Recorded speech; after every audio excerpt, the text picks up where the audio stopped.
وزیراعظم شہباز شریف سے ایرانی وزیر خارجہ عباس اراغچی کی ملاقات، خطے کی صورتحال پر تبادلہ خیال۔ وزیر اعظم ہاؤس میں ہونے والی ملاقات میں نائب وزیر اعظم اسحاق ڈار اور فیلڈ مارشل سید عاصم منیر بھی شریک۔ اسٹیو وٹکوف اور جیرڈ کوشنر پر مبنی 2 رکنی امریکی وفد امریکی وقت کے مطابق ہفتے کو پاکستان روانہ ہوگا۔ ایرانی وزارت خارجہ کے ترجمان اسماعیل بقائی کا کہنا ہے کہ دورہ پاکستان میں ایران اور امریکہ کے درمیان کوئی میٹنگ طے نہیں۔ ایرانی نیشنل سیکیورٹی کونسل کے سربراہ ابراہیم عزیزی نے کہا، ایرانی وزیر خارجہ عباس اراغچی کے دورہ پاکستان کے دوران جوہری معاملے پر کوئی بات نہیں ہوگی۔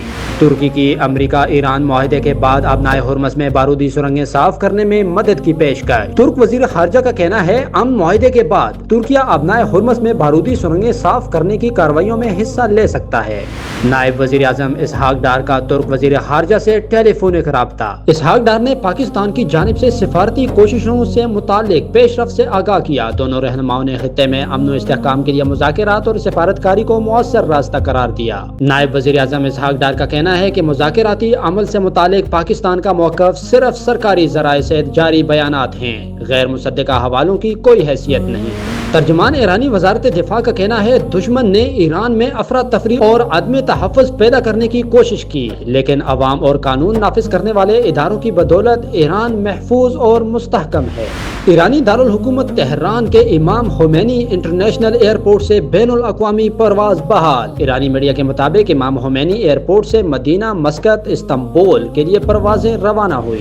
آبنائے ہرمز سے ایرانی پاسداران کی جانب سے قبضے میں لیے گئے جہاز کے مناظر سامنے آ گئے۔ ایرانی پاسداران انقلاب نے امریکی فوج کے ساتھ تعاون کے شعبہ میں ایک جہاز کو قبضے میں لینے کا دعویٰ کیا تھا۔ ایران کے تیل نیٹ ورک پر امریکی پابندیاں عائد، ایران کی آمدنی کم کرنے کے لیے دباؤ میں اضافہ، چین کی بڑی ریفائنری سمیت 40 اہداف پر نئی امریکی پابندیاں نافذ۔ امریکی وزیر خزانہ اسکاٹ بیسن کا دعویٰ ہے کہ ایران کے $344 ملین کے کرپٹو کرنسی اکاؤنٹس منجمد کر دیے۔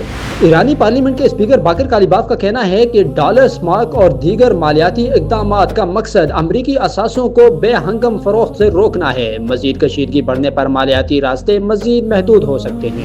برطانوی وزیر اعظم کا کہنا ہے کہ وہ ایران کی پاسداران انقلاب کو دہشت گرد تنظیم قرار دینے کے لیے چند ہفتوں میں قانون سازی کریں گے، جبکہ یورپی یونین فروری میں ہی فیصلہ کر چکی ہے کہ پاسداران انقلاب کو دہشت گرد قرار دیا جائے۔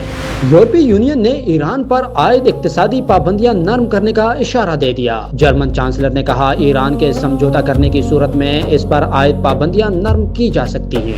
اسرائیل کی لبنان میں جنگ بندی کی خلاف ورزیاں جاری، جنوبی لبنان کے 3 قصبوں پر فضائی حملے، حزب اللہ کے راکٹ لانچروں کو نشانہ بنانے کا دعویٰ۔ حزب اللہ کا اسرائیلی جنگ بندی کی خلاف ورزیوں کے جواب میں 5 فوجی کارروائیاں کرنے کا دعویٰ۔